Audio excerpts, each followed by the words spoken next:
భయాలు వచ్చినా, ఎంత భయంకరమైన ఉరుములు వచ్చినా, ఎంత భయంకరమైన పరిస్థితులు లేచినా వాటన్నిటి మీద దేవుడు ఆసీనుడై ఉన్నాడు.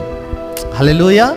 మన జీవితంలో మన యొక్క పరిస్థితులు ఎంత భయంకరంగా లేచినా, మన జీవిత ప్రయాణంలో ఎంత పరిస్థితులు ఎంత ఉన్నతంగా లేచినా, వాళ్ళు మనల్ని ముంచివేయాలని చూసినా, మన ప్రతి పరిస్థితి మీద మన దేవుడు ఆసీనుడై ఉన్నాడు. హల్లెలూయా. దీన్నే దావీదు చూస్తూ ఆయన ఆ యొక్క ఉరుములను, ఆ మెరుపులను చూస్తూ దేవుని యొక్క సార్వభౌమత్వాన్ని గుర్తు చేసుకుంటున్నాడు. ఈరోజు మన జీవితంలో కూడా మనకు ఎదురవుతున్న ప్రతి పరిస్థితుల్లో, ప్రతి భయంకరమైన పరిస్థితుల్లో మనం దేన్ని గుర్తు చేసుకోవాలంటే, నేను దేవుని చిత్తంలో ఉన్నాను. మొట్టమొదటి నేను ఎక్కడున్నాను? దేవుని చిత్తంలో ఉన్నాను.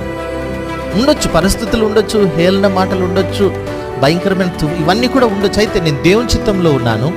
నేను భయపడాల్సిన పని లేదు. హల్లెలూయా. నేను దిగులు చెందాల్సిన పని లేదు. దాని తర్వాత మనం తెలుసుకోవాల్సింది ఏమంటే, వాటన్నిటి మీద నా దేవుడు ఆసీనుడై ఉన్నాడు. హల్లెలూయా. నా జీవితంలో కలిగే ప్రతి పరిస్థితి మీద నా దేవుడు ఆసీనుడై ఉన్నాడు. ఆమేన్. హల్లెలూయా.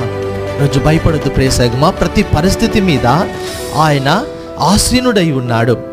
జీవిత తుఫానుల్లో ఆయన వాటన్నిటిని తీసివేయగలడు. ఆయన సమస్తాన్ని మన మంచి కోసం సమకూర్చి జరిగిస్తాడు. ఏదైతే ఈరోజు నువ్వు అనుభవిస్తున్నావో, ఏ బాధనైతే కష్టాన్ని అనుభవిస్తున్నావో, వాటన్నిటినీ దేవుడు మన మంచి కోసమై సమకూర్చి జరిగిస్తాడు. హల్లెలూయా.